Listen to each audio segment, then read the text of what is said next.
Γεια σας. Είμαι ο Θόδωρος Οκιστοκλίδης και θα σας πω για το ξεκίνημα της χρήσης του Master. Το Master είναι ένα πρόγραμμα εμπορικής διαχείρισης σε περιβάλλον Windows.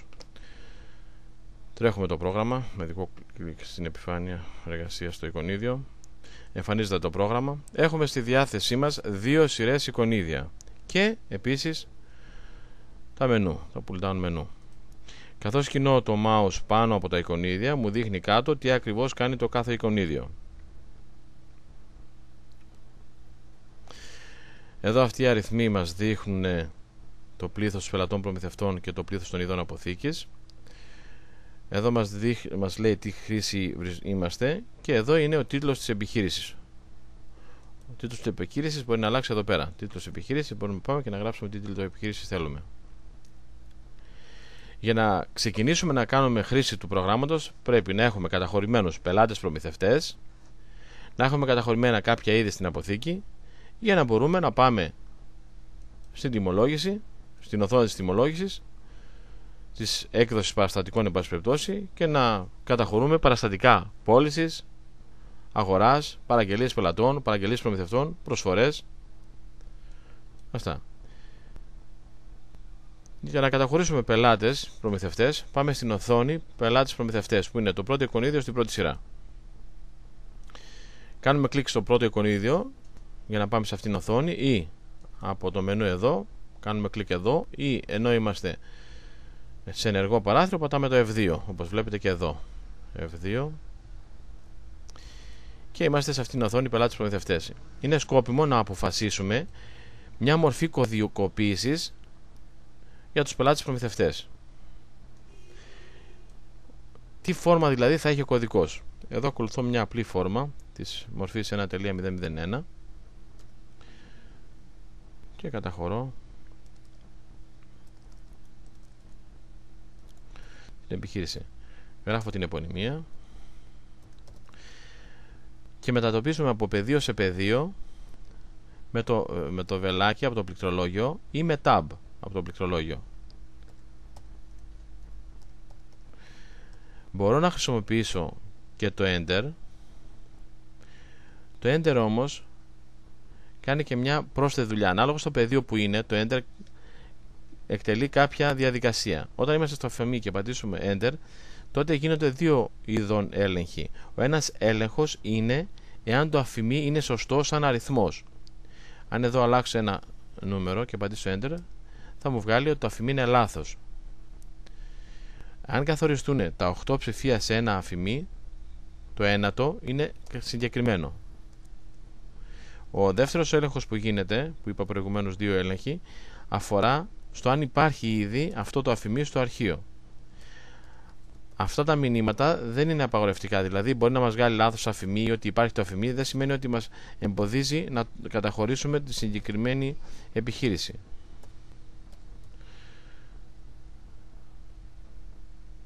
Επάγγελμα, διεύθυνση,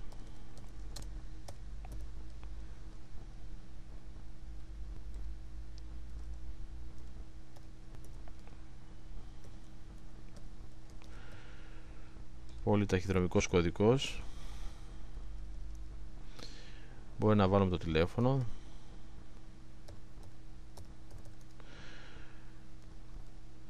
ο κωδικός λογιστικού σχεδίου έχει σχέση και είναι απαραίτητος αν το πρόγραμμα συνδυάζεται με γενική λογιστική. Αν πατήσουμε Enter, μας βγάζει τους διαθέσιμους δευτεροβάθμιους κωδικούς λογιστικής.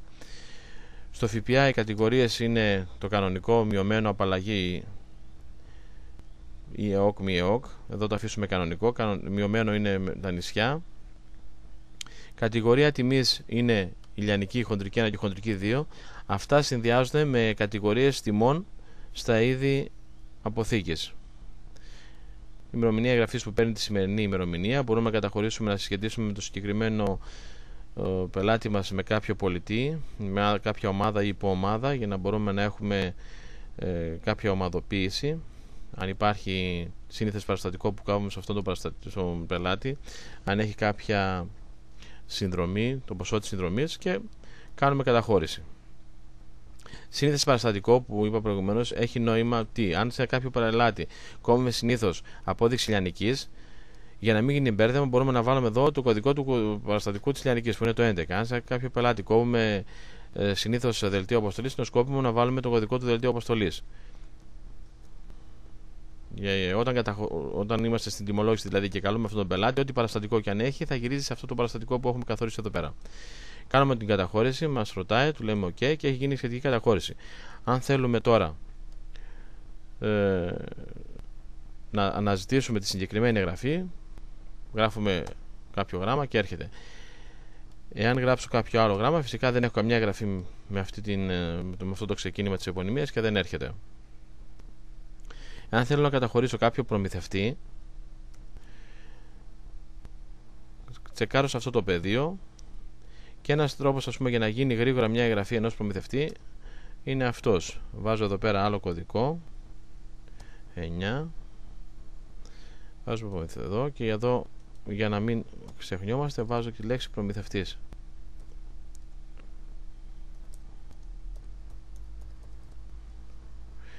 Απλά για να ξεχωρίσω τις δύο εγγραφές, οι οποίες υπάρχει άλλος τρόπος να ξεχωριστεί, αλλά απλά το βάζω έτσι για να μην φαίνεται ακριβώς η ίδια επωνυμία. Καταχωρήθηκε. Ένας τρόπος να δω όλες τις καταχωρήσεις μαζί είναι να κάνω κλικ στη θέση συνολική παρουσίαση. Το τι πεδία θα μου φανεί στη συνολική παρουσίαση καθορίζονται στην οθόνη που πηγαίνω κάνοντας κλικ σε αυτό εδώ το σημείο, το εικονίδιο που δείχνει ένα εργαλείο. Εδώ καθορίζω τι πεδία θα εμφανιστούν και πόσους χαρακτήρες θα έχει το κάθε πεδίο. Σώζω και την επόμενη φορά συνολική παρουσίαση θα έχει, ας πούμε, αυτά τα πεδία που έχω καθορίσει. Να το ξανακάνω, ξετσεκάρω τα πεδία που ήταν ξετσεκαρισμένα και το σώζω. Και η συνολική παρουσίαση, αν θέλω να μειώσω τους χαρακτήρες της επωνυμίας, κάνω κλικ εδώ πέρα και λέω, ας πούμε, ότι θέλω 20 χαρακτήρες στην επωνυμία. Και τώρα θα δείτε ότι η στήλη της επωνυμίας είναι πολύ πιο στενή. Έχει 20 χαρακτήρες. Έχουμε λοιπόν καταχωρημένο ένα πελάτη, ένα προμηθευτή. Και είδη αποθήκες, αντίστοιχα, εδώ είναι καταχωρημένα με είδη.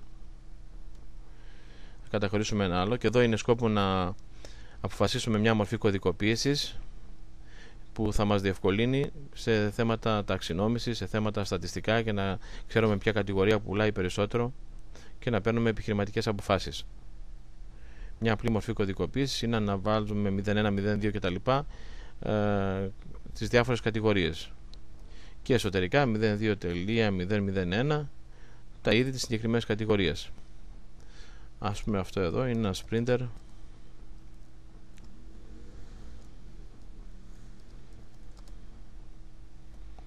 SP 10 20 laser. Κόστος, ας πούμε, ότι είναι 100 ευρώ και τιμή λιανικής 150. Είναι απαραίτητο να βάλουμε τη μονάδα μέτρησης. Από άποψη λογιστική είναι απαραίτητο. Κωδικό λογιστικής έχει σημασία αν το πρόγραμμα συνδυάζεται με βιβλία λογιστικά Β ή Γ. Κατηγορία, αν θέλουμε μια μορφή κατηγοριοποίησης, και το ΦΠΑ κατηγορία 2 που είναι 19%. Προμηθευτής θα είναι ένα πεδίο που, περνώντας τα τιμολόγια στις αγορές, θα περάσει αυτόματα. Αυτό και μπορούμε να κάνουμε καταχώρηση στο συγκεκριμένο είδος. Έχουμε λοιπόν περασμένα στα αρχεία πελατών προμηθευτές, επίσης στο αρχείο ειδών αποθήκης ήδη. Μπορούμε συνεπώς να περάσουμε στα παραστατικά. Για να πάμε στην οθόνη παραστατικών είναι το τέταρτο εικονίδιο στην πρώτη σειρά που λέει κυρία τιμολόγηση. Εδώ μπορούμε να κάνουμε πωλήσεις, να περάσουμε τις αγορές, δηλαδή τις πωλήσεις, να κάνουμε παραγγελίες πελατών, προμηθευτών κτλ. Οι προσφορές. Η ημερομηνία του συστήματος, του προγράμματος, είναι ό,τι έχει το σύστημα τη στιγμή που μπαίνει το πρόγραμμα, που ξεκινάει το πρόγραμμα. Και την κρατάει αυτή την ημερομηνία, ακόμη και αν το αφήσουμε ανοιχτό το κομπιούτερ και αλλάξει η ημερομηνία. Παραστατικό. Πατώντας Enter μας εμφανίζεται τα διαθέσιμα παραστατικά. Ας πούμε ότι διαλέγουμε το 1, που είναι τιμολόγιο δελτίο πώληση. Με το αβελάκι προς τα κάτω πηγαίνουμε στην επωνυμία. Αν πατήσουμε Enter θα μας εμφανίσει όλες τις διαθέσιμες. Εδώ έχουμε μια διαθέσιμη επωνυμία.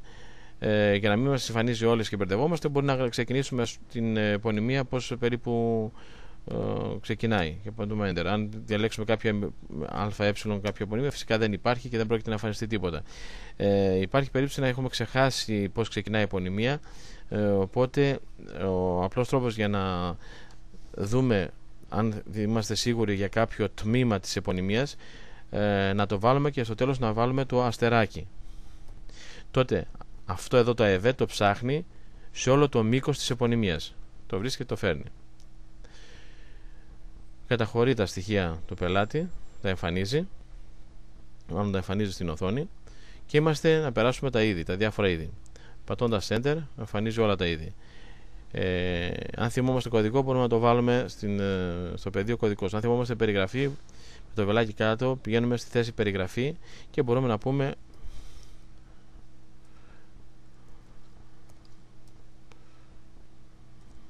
υπάρχει είδος α, είδος γ κτλ. Παίρνουμε αυτό το είδος 10 τομάχια. Έχουμε ένα printer 1022, αλλά δεν θυμάμαι, είναι στην αρχή, δεν εμφανίζεται.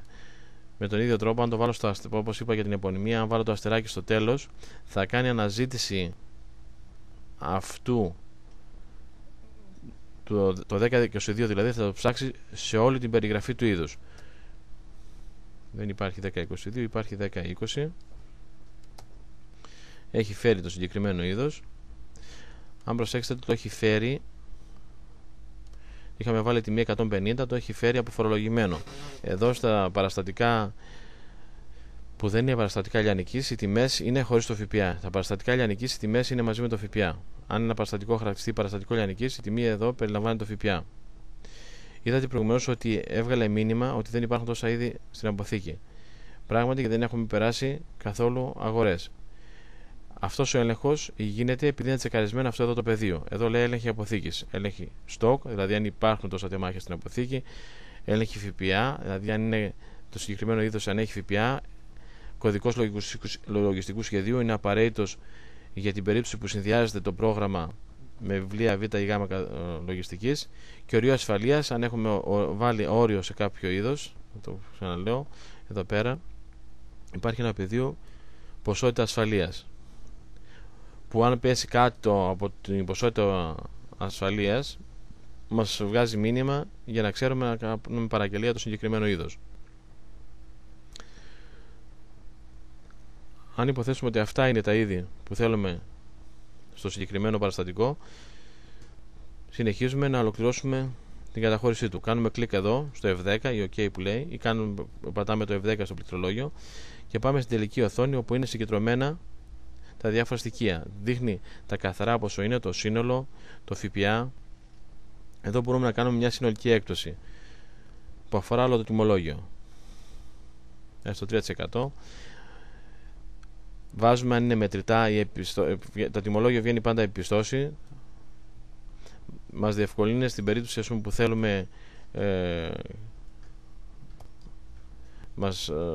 να δώσουμε κάποια ρέστα, πόσο είναι τα ρέστα. Εδώ είναι σκόπιμο πάντα στα τιμολόγια, στον τόπο αποστολής, τόπος παράδοσης και σκοπός διακίνησης να είναι γραμμένα, και συνήθως γράφουμε έδρα μας, τόπος αποστολής έδρα μας, τόπος παράδοσης έδρα του πελάτη, δηλαδή έδρα του, και σκοπός διακίνησης πώληση. Αυτά για να μην τα γράφουμε κάθε φορά. Κάνουμε κλικ εδώ στο σώσιμο των παραμέτρων και την άλλη φορά θα βγουν παρατηρήσεις. Μπορούμε να βάλουμε ευχαριστούμε.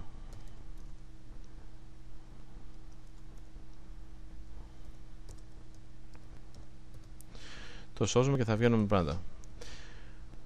Αφού κάνουμε έναν έλεγχο τα συνολικά στοιχεία, θεωρούμε ότι είναι εντάξει, κάνουμε κλικ εδώ στον εκτυπωτή και το παραστατικό καταχωρείται και εκτυπώνεται.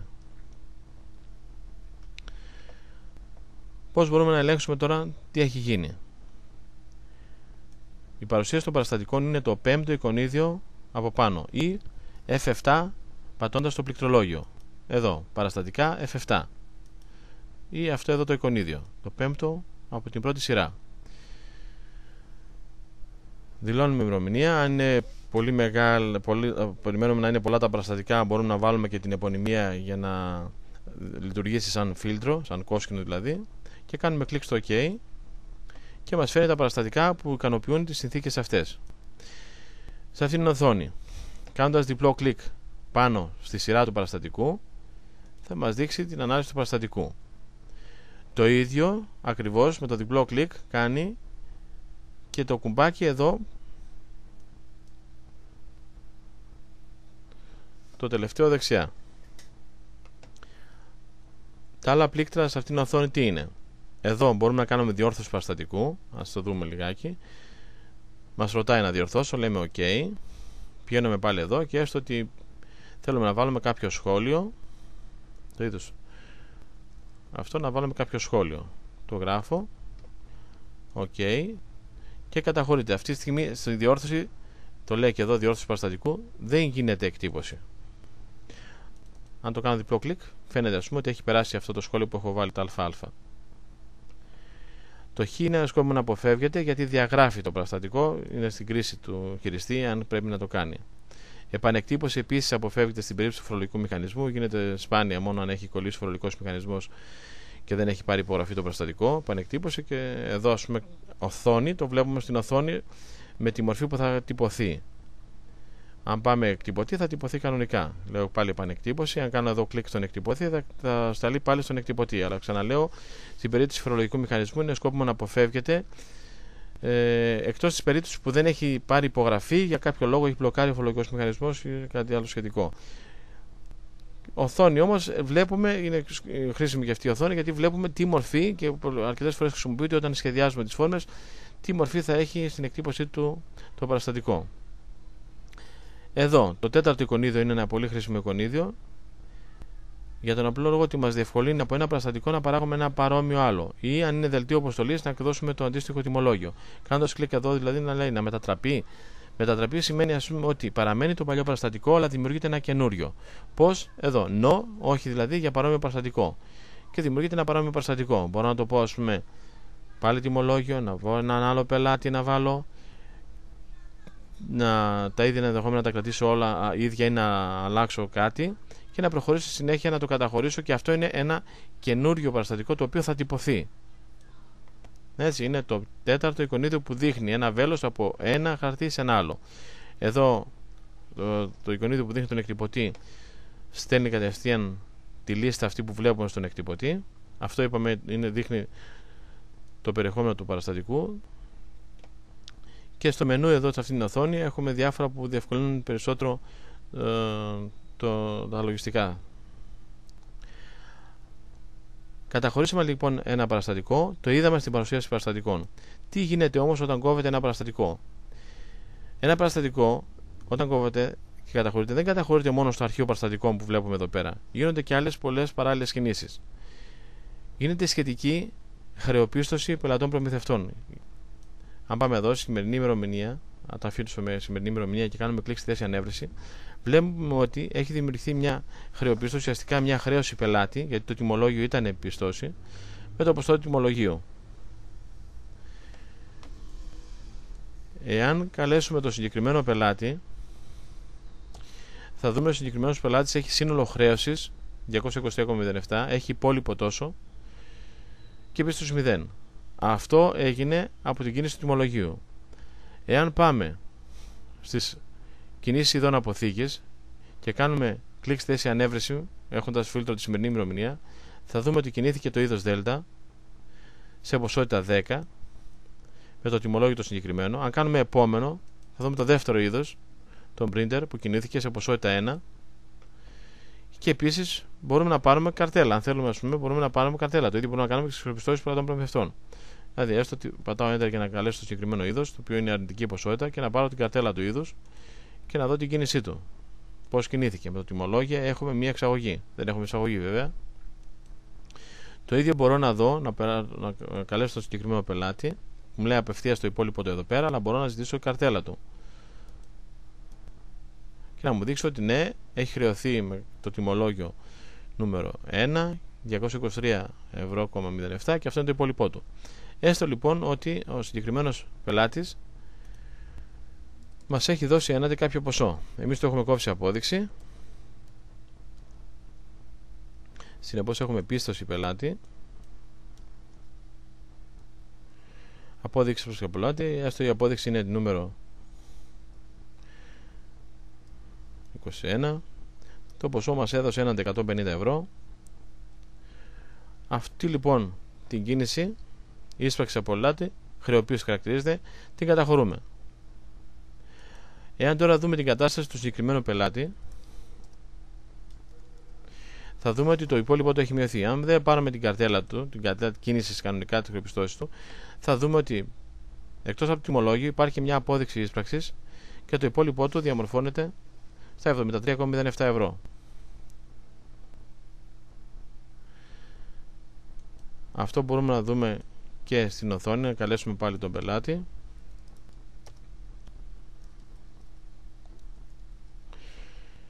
Και μας δίνει το σύνολο χρεώσεων, το σύνολο πίστοσης και το υπόλοιπο. Αν πάμε στα υπόλοιπα, τα υπόλοιπα πάντα αναφέρουν ποιο μήνα είναι υπόλοιπα. Μας αναφέρει το μήνα 12ο. Μπορούμε να ζητήσουμε τα υπόλοιπα το μήνα 11ο. Δεν υπάρχει τίποτα. Συγκεκριμένη επιχείρηση που έχει υπόλοιπο τυχαίνει όμως εκείνο το μήνα και ουσιαστικά κοιτάει τα ισοζύγια, είναι 0. Το μήνα 12ο όμως βλέπουμε το υπόλοιπο είναι αυτό που ξέρουμε. Στα υπόλοιπα εδώ έχουμε διάφορα σημεία που μπορούμε να τσεκάρουμε για να μας διευκολύνουν στην επιχείρηση, για να ξέρουμε από πού θα ζητήσουμε λεφτά. Να πω λίγα λόγια για τα υπόλοιπα εικονίδια, τα οποία είναι περισσότερο στατιστικά και μας δίνουν κάποιες πληροφορίες γύρω από, παραδείγματος χάρη, έχουμε εδώ το SN. Το SN είναι για να μας διευκολύνει να βρούμε κάποια παραστατικά, κάποιο είδος που κινήθηκε ή κάποιος πελάτης που κινήθηκε. Κοιτάει όλο το παραστατικό. Προηγουμένως στο παραστατικό που καταχώρησα πέρασα κάποια σχόλια. Να το ξαναδούμε.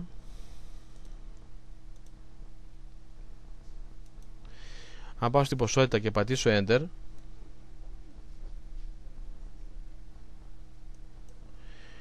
θα μου βγάλει τα σχόλια. Κάθε είδος έχει πρόσθετα 25 χαρακτήρες σχολείων, 3 σειρές από 25 χαρακτήρες.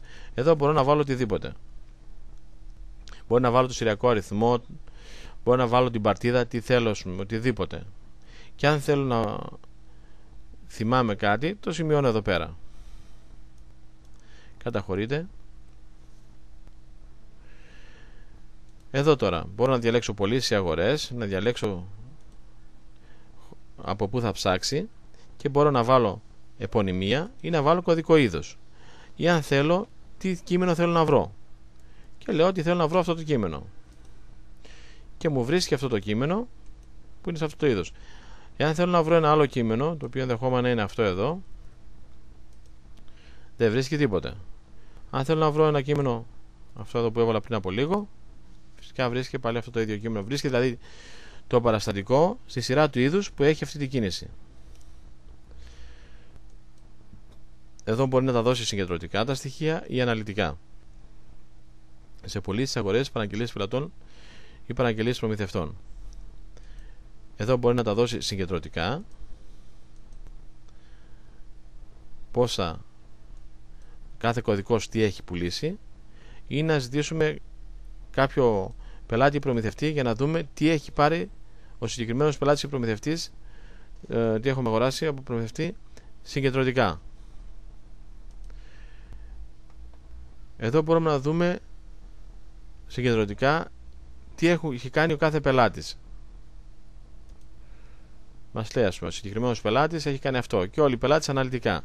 Ή μπορούμε να διαλέξουμε κάποιο είδος και να δούμε αυτό το είδος τι έχει κάνει σε όλους τους πελάτες. Τι έχει πουλήσει.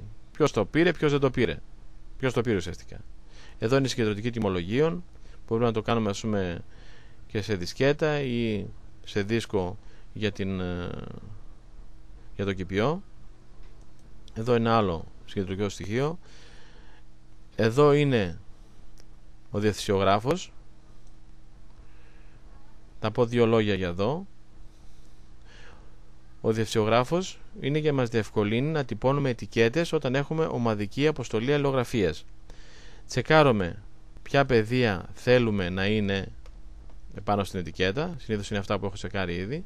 Κείμενο αρχείο σημαίνει κάποια προσφώνηση του τύπου αξιότιμο κύριο ή κύριο, κυρία ή προς. Αυτό θεωρείται κείμενο αρχής. Για την ώρα δεν βάζω κάποιο κείμενο αρχής. Μετά αυτό το τσεκάρισμα, για να το σώσω, κάνω κλικ στο χέρι που δείχνει στο δίσκο και προχωράω κάνοντας κλικ στον εκτυπωτή. Εδώ είναι η οθόνη με τα φίλτρα και το κουμπάκι της ρύθμισης των ετικετών. Ανάλογα τι ετικέτες έχω, σε εκτυπωτή dot matrix ή εκτυπωτή laser ή ψεκασμού, βάζω στη σελίδα μου πόσες ετικέτες έχω οριζόντια, πόσες ετικέτες έχω στη σειρά, συνήθως είναι 2 ή 3, και πόσες σειρές ετικετών έχω, συνήθως είναι 8, 9, 10, 7, πασπετός βάζει 8 εδώ πέρα. Εδώ είναι το κενό, το μισό του κενού ανάμεσα στις ετικέτες πάνω κάτω. Εδώ το μισό του κενού ανάμεσα στις ετικέτες δεξιά αριστερά. Συνήθως αυτό το κενό είναι κάποιο στους εκτυπωτές του dot matrix. Στους laser και του ψεκασμού αυτό είναι 0. Εδώ είναι το ύψος της ετικέτας, ας το βάλω ότι είναι 3, και εδώ είναι το πλάτος της ετικέτας, ας το βάλω ότι είναι 8. Και σώζω. Δεν έχω κάνει κάτι ακόμη. Τα font. Font συνεχόμενα σημαίνει ότι έχουμε ίδια font σε όλες τις σειρές. Διαφορετικά σημαίνει μπορούμε να κάνουμε κλικ στο διαφορετικά και να έχουμε διαφορετικά font σε κάθε σειρά που θα τυπωθεί. Διαφορετικά δηλαδή να είναι η επωνυμία, διαφορετική να είναι η διεύθυνση, η πόλη, αυτά. Λοιπόν, προτιμώ την περίπτωση να είναι συνεχόμενα, ίδια font όλα, και επιλέγω κάνοντας κλικ στο font τι font θέλω. Αφήνω μέσα σαν serif, σώζω. Έχω ρυθμίσει λοιπόν. Εάν θέλω να τυπώσω ετικέτες σε ορισμένους, όχι σε όλους, χρησιμοποιώ τα φίλτρα αυτά εδώ πέρα. Εδώ βλέπετε, ας πούμε, ότι μπορώ να βάλω από ομάδα, μπορώ να βάλω από τελευταία χρέωση κάποιου πελάτη, μπορώ να βάλω συνδρομή ενδεχόμενα, αν έχει κάποια συνδρομή, και επίσης μπορώ να βάλω μόνο η μαρκαρισμένη ταχυδρομείο. Ένα σημείο που δεν αναφέραμε είναι επίσης ότι αν θέλω να στείλω αμέσως σε κάποιους πελάτες 5-10 κάποια αλληλογραφία, μπορώ κατευθείαν να τσεκάρω το πεδίο αυτό για να κάνω κλικ στη θέση διόρθωση. Πώς κάνω διόρθωση σε κάποιο πελάτη? Καλώ τον πελάτη,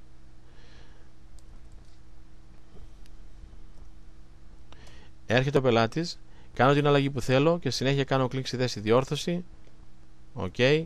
Αυτή τη στιγμή, αν ξανακαλέσω τον πελάτη, θα δω ότι έχει διορθωμένο το συγκεκριμένο παραστατικό.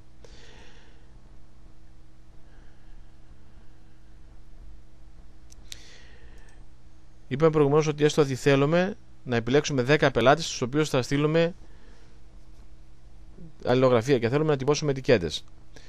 Ένας γρήγορος τρόπος είναι να έρθουμε εδώ πέρα, κάνουμε κλικ στα βοηθητικά 1 και λέει ξεμαρκάρισμα ταχυδρομείου όλου του αρχείου. Κάνοντας κλικ εδώ, όλο το ταχυδρομείο ξεμαρκάρει το πεδίο, όλο το αρχείο ξεμαρκάρει το πεδίο ταχυδρομείου. Τώρα, αν καλήσω το συγκεκριμένο πελάτη, βλέπετε εδώ είναι ξεμαρκαρισμένο το ταχυδρομείο. Καλώ λοιπόν τους πελάτες που θέλω έναν, κάνω κλικ στη θέση ταχυδρομείο, διόρθωση OK, και είμαι έτοιμος στη συνέχεια να πάω στο διευθυνσιογράφο και να πω μόνο η μαρκαρισμένη ταχυδρομείο. Πώς θα ελέγξω πριν στείλω να τυπωθεί? Κάνοντας κλικ εδώ, κάνω κλικ στη θέση συνολική παρουσίαση, δεν θα τυπώσει, αλλά θα μου παρουσιάσει όλες τις επωνυμίες που είναι να σταλούν στις ετικέτες. Αν έτσι όπως είμαι, πάω εδώ πέρα στους πελάτες προμηθευτές και πω ξεμαρκάρει το ταχυδρομείο σε όλο το αρχείο, το έχει ξεμαρκάρει. Τώρα κανένας πελάτης δεν έχει μαρκαρισμένο το ταχυδρομείο.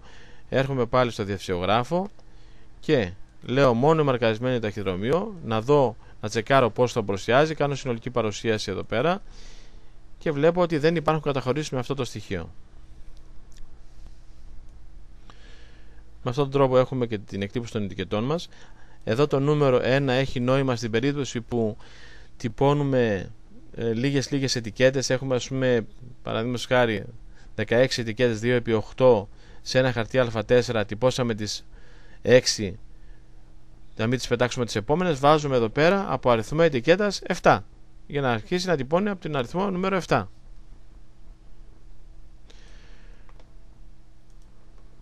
Άλλο σημείο σημαντικό είναι η παραγωγή. Είναι το πρώτο τελευταίο εικονίδιο στη δεύτερη σειρά. που δείχνει ένα σφυράκι.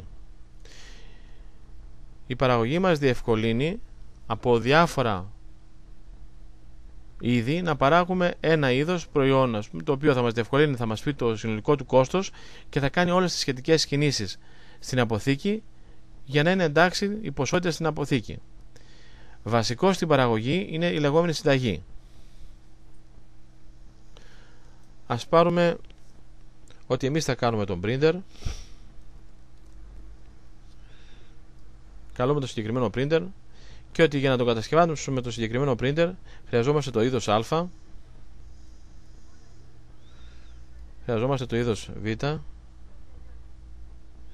δεν βάλαμε ποσότητα όμως προηγουμένως, βάζουμε το είδος Α, το κόστος μονάδος είναι 1, ποσότητα βάζουμε 1, το είδος Β θέλουμε 2 τεμάχια, το είδος Γ θέλουμε ένα κομμάτι,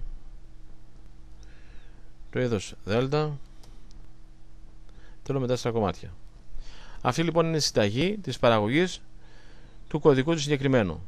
Καταχωρώ τη συγκεκριμένη συνταγή, κάνω κλικ εδώ, Ctrl K και λέει να καταχωρήσω. Καταχωρήθηκε. Στη συνέχεια, αν οποτεδήποτε ζητήσω το συγκεκριμένο κωδικό εδώ στην οθόνη, θα μου φέρει κατευθείαν τη συνταγή που έχω καταχωρήσει, που είναι αυτά τα είδη, σε αυτές τις ποσότητες, με ένα συνολικό κόστος όλων 24 ευρώ. Έστω λοιπόν ότι εγώ θέλω να παράγω το συγκεκριμένο είδος σε ποσότητα 5. Γράφω το 5 και πατάω κλικ εδώ στο F10 και μου λέει να προχωρήσει στη σύνθεση του είδους. Λέω OK. Τι έχει γίνει? Έχουν γίνει όλες οι κινήσεις για να γίνει η παραγωγή του συγκεκριμένου είδους. Έχουν προσθεθεί 5 κομμάτια από το συγκεκριμένο είδος και θα το δούμε αμέσως, και έχουν αφαιρεθεί αντίστοιχες ποσότητες από τα άλλα τα είδη. Αν πάρω λοιπόν τις κινήσεις ημέρας, θα δω, και είναι από εδώ και κάτω, ότι έχει κάνει εισαγωγή 5 εδώ, και εδώ αντίστοιχα 5, 10, 5, 20, ανάλογα το πόσα τεμάχια για κάθε ένα πρόβλεπε η συνταγή. Και συγχρόνως, εάν πάμε στην αποθήκη και ζητήσουμε το συγκεκριμένο είδος, θα δούμε ότι η ποσότητα είναι 4, επειδή πριν ήταν -1, συν 5 είναι 4, και επίσης έχει βάλει και το κόστος με βάση τη σύνθεση. Αυτό λοιπόν το πράγμα κάνει η συνταγή. Και η παραγωγή μας διευκολύνει, βρίσκουμε το συνολικό κόστος μιας σύνθεσης, και αν θέλουμε να το πουλήσουμε σαν σύνολο με ένα συγκεκριμένο κωδικό, σαν προϊόν, μας διευκολύνει να το παράγουμε κάνοντας τις σχετικές κινήσεις στην αποθήκη. Συν για τα παραγόμενα, πλην για τα είδη από όπου προέρχεται, τα είδη που χρησιμοποιούμε. Το τελευταίο εικονίδιο είναι το λογιστικό. Συγκεκριμένα είναι το βιβλίο εσόδων-εξόδων. Εδώ σταματάμε τα βασικά της εμπορικής διαχείρισης.